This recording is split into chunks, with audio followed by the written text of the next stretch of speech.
السلام علیکم ورحمۃ اللہ وبرکاتہ۔ الرحیم الحمد للہ والصلاة والسلام علی رسول اللہ، اما بعد۔ محترم ناظرین، ہم میں بہت سارے لوگ جو قرضوں میں ڈوبے ہوئے ہیں، پریشان ہیں، صبح اور شام ان کے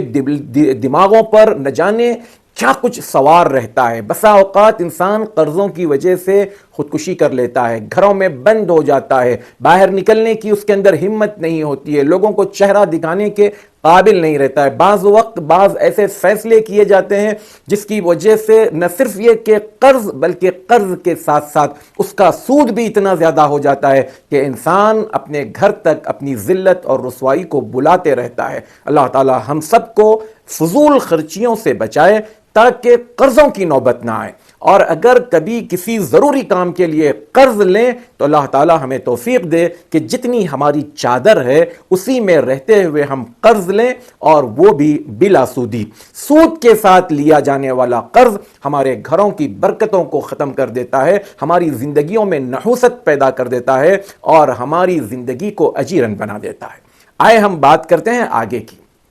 جو انسان قرضوں میں ڈوبا ہوا ہے، پریشان حال ہے، آئے حضرت علی رضی اللہ تعالیٰ عنہ نے اللہ کے رسول صلی اللہ علیہ وسلم کی وساطت سے ہمیں کچھ سکھایا ہے، ہم اس کو سیکھیں، اپنے دعاؤں میں اس کو شامل کریں تو اس کا انشاءاللہ کوئی اثر ہم اپنی زندگی میں ضرور دیکھیں گے۔ حضرت علی رضی اللہ تعالیٰ عنہ کے پاس ایک مکاتب آتا ہے۔ اب مکاتب کون ہے، ہم اپنی اس مختصر ویڈیو میں اس کی تفصیل میں جائیں تو شاید لمبی ہو جائے گی، بس آپ اسی کو سمجھ لیں کہ ایک مکاتب آیا اور اس نے آ کر کہا انی قد عجزت عن مکاتبتی فاعنی، کہ میں اپنی اس مکاتبت سے عاجز آ گیا ہوں، یعنی مجھے کسی کو پیسہ دینا ہے، قرض ہو گیا ہے یا اس سے میری جو ڈیل ہے وہ ہو نہیں پا رہی ہے، میں عاجز آ گیا ہوں، بے بس ہو گیا ہوں، میں اس کو ادا نہیں کر پا رہا ہوں، آپ مجھے میری کوئی ہیلپ کیجئے، آپ مجھے کوئی مدد دیجئے تاکہ میں اس سے جان چھڑاؤں۔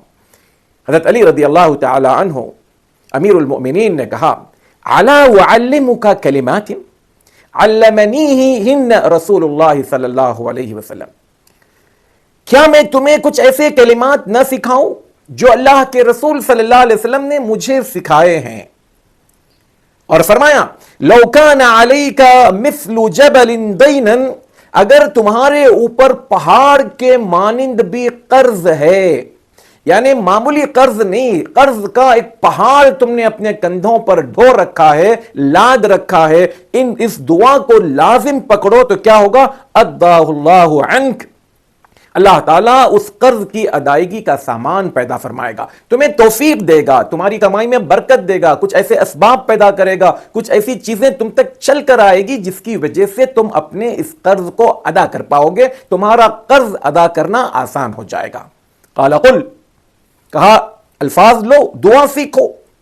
کیا دعا ہے؟ دعا بڑی مشکل سے میں سمجھتا ہوں 1 منٹ سے کم کی ہے۔ اللہم اکفنی بحلالک عن حرامک واغننی بفضلک عمن سواک۔ یہ دعا ہوئی،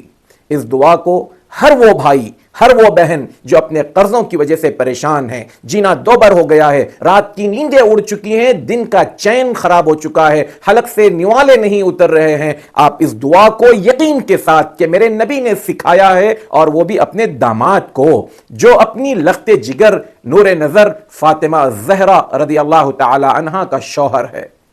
اور اللہ کے رسول صلی اللہ علیہ وسلم کے انتہائی قریب ترین ساتھی، ابتدائی دنوں میں مسلمان ہونے والا آپ صلی اللہ علیہ وسلم کا چچا زاد بھائی، بڑے مناقب، اسلام کی چوتھی بڑی اہم ترین شخصیت، ان کو دعا سکھائی گئی